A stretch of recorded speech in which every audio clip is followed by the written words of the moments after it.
भाई केकेआर का तो कट गया, वो आप सोचो कि क्या कट गया, मैं नहीं बताऊंगा। बड़ा हरामी हो बेटा। बांग्लादेश क्रिकेट बोर्ड और बीसीसीआई अभी आमने सामने आके खड़े हो गए हैं। जब मुस्तफिजुर रहमान को आईपीएल से निकाला तो बांग्लादेश यानी कि कांग्लादेश ने भी धमकी दी कि अगर ऐसा हुआ ना तो फिर हम आपके यहाँ पे ना T20 वर्ल्ड कप खेलने के लिए नहीं आएंगे। इस पूरे मुद्दे के ऊपर हमने ऑलरेडी एक वीडियो बनाई है, अगर आपने नहीं देखी है तो जाके वो वीडियो देखो, बड़ी मज़ेदार वीडियो है, मज़ा आएगा।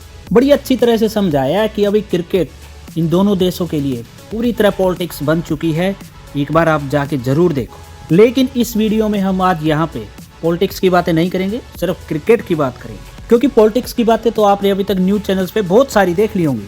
बैंकर डिबेट देख ली होगी, सही हुआ कि नहीं हुआ, गलत हुआ तो कैसे हुआ, अभी क्या आगे क्या होगा, क्या दो देश अभी ऐसे हो जाएंगे जिनके साथ हम क्रिकेट खेलना बंद कर देंगे, जिनसे हम सिर्फ आईसीसी टूर्नामेंट और एशिया कप ही खेलेंगे, क्या अब इन बांग्लादेशियों के साथ भी हाथ नहीं मिलाया जाएगा।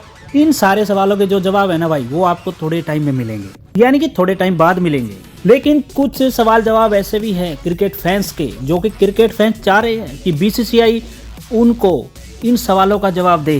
क्या है वो सवाल और इंडियन क्रिकेट फैंस उनको क्यों उठा रहे हैं, उनके ऊपर आज बात करते हैं। पहला सवाल यही है कि केकेआर की क्या गलती थी।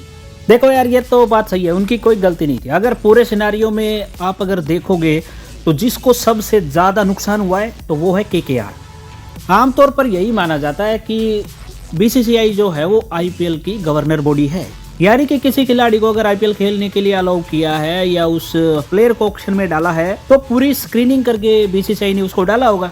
इसी हिसाब से जो फ्रेंचाइजी है वो पहले से डिसाइड करती है कि हमें किस खिलाड़ी को टारगेट करना है, यानी किसके ऊपर बेट लगानी है, कौन खरीदना है।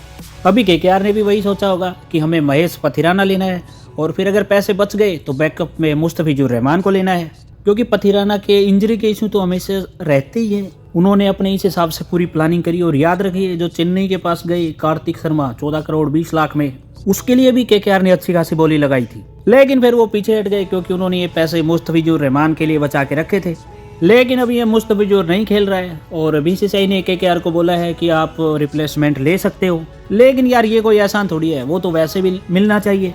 कोलकाता को वैसे पैसे भी वापस मिल जाएंगे, लेकिन सवाल ये है कि वो 9 करोड़ 20 लाख का करेंगे क्या, जब कोई खिलाड़ी बचा ही नहीं है, क्योंकि सारे क्वालिटी खिलाड़ी हैं वो तो ऑलरेडी किसी टीम के साथ जुड़ चुके हैं। अभी मुस्तफिजुर रहमान का जो रिप्लेसमेंट है वो क्वालिटी का प्लेयर थोड़ी ना मिलेगा इनको।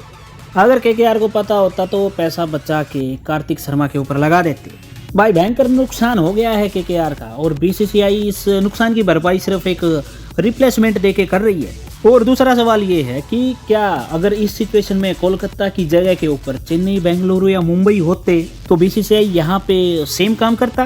केकेआर के फैन यहाँ पर बीसीसीआई पे पक्षपात का इल्जाम लगा रहे हैं और वो बोल रहे हैं क्या मुंबई, चेन्नई, बेंगलुरु वहाँ पर मुस्तफिजुर रहमान गए होते तो बीसीसीआई ये फैसला नहीं ले पाती, क्योंकि उन टीमों का फैन बेस काफ़ी बड़ा है। और केकेआर फैंस का एक और बीसीसीआई के ऊपर इल्जाम है कि वो बीसीसीआई तो हमेशा ही केकेआर फैंस के साथ सोतेला व्यवहार करते हैं। पिछले साल जब ऑपरेशन सिंदूर के बाद यानी ब्रेक के बाद जब आईपीएल दोबारा हुआ, केकेआर का मैच था बेंगलुरु के साथ, वो बेंगलोर में ही था मैच, जो कि बारिश की वजह से धुल गया, और उसी मैच की वजह से फिर केकेआर बाहर भी हो गई थी आईपीएल के सेमीफाइनल से। और फिर उसके बाद बीसीसीआई ने जितने भी बेंगलुरु में मैच थे उन सब को लखनऊ शिफ्ट कर दिए थे। कोलकाता फैंस का अब यही कहना है कि ये काम आप पहले नहीं कर सकते थे, और अगर आपको करना ही था बाद में किया तो क्या आप केकेआर और आरसीबी का मैच रीशेड्यूल नहीं करा सकते थे। केकेआर का एक और इल्जाम भी है कि पिछली बार का जो आईपीएल का फाइनल था, जो कि ईडन गार्डन कोलकाता में होने वाला था, उसको बारिश का बहाना देके लास्ट मोमेंट पे अहमदाबाद में शिफ्ट कर दिया। तीसरा सवाल और है, वो भी केकेआर फैंस का ही है कि आपने मुस्तफिजुर रहमान को बाहर कर दिया। वो अच्छा किया, क्योंकि वो जहाँ से बिलोंग करते हैं, जिस कंट्री के वो प्लेयर हैं, उस कंट्री के चाल चलन सही नहीं है। लेकिन एक खिलाड़ी और भी है जिसके खुद के चाल चलन ठीक नहीं है, लेकिन अभी तक बीसीसीआई ने उसके ऊपर कोई एक्शन नहीं लिया है। उस खिलाड़ी का नाम है यश दयाल, जो कि गंभीर क्राइम में सस्पेक्ट है। अभी कुछ दिन पहले ही जयपुर कोर्ट ने उनकी एंटीसिपेटरी बेल रिजेक्ट की है, जिसकी वजह से दयाल साहब जेल भी जा सकते हैं।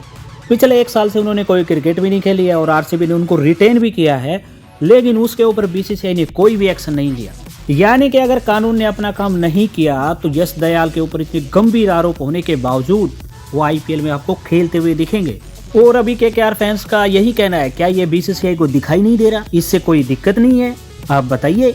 बोलो बोलो टेल टेल। कुल मिलाकर यही कह सकते हैं कि केकेआर के फैन है ना, वो बहुत ज्यादा नाराज है, और मेरा भी यही मानना है कि उनको नाराज होने का हक बनता है। आपका क्या कहना है कमेंट करके बताना, और इस पूरे मुद्दे पर आप क्या सोचते हो, आपकी क्या ओपिनियन है, और चैनल को सब्सक्राइब करना क्योंकि डेली मिलेंगे यहीं। थैंक यू फॉर वॉचिंग, अभी मिलते हैं कल, तब तक के लिए बाय बाय, जय हिंद।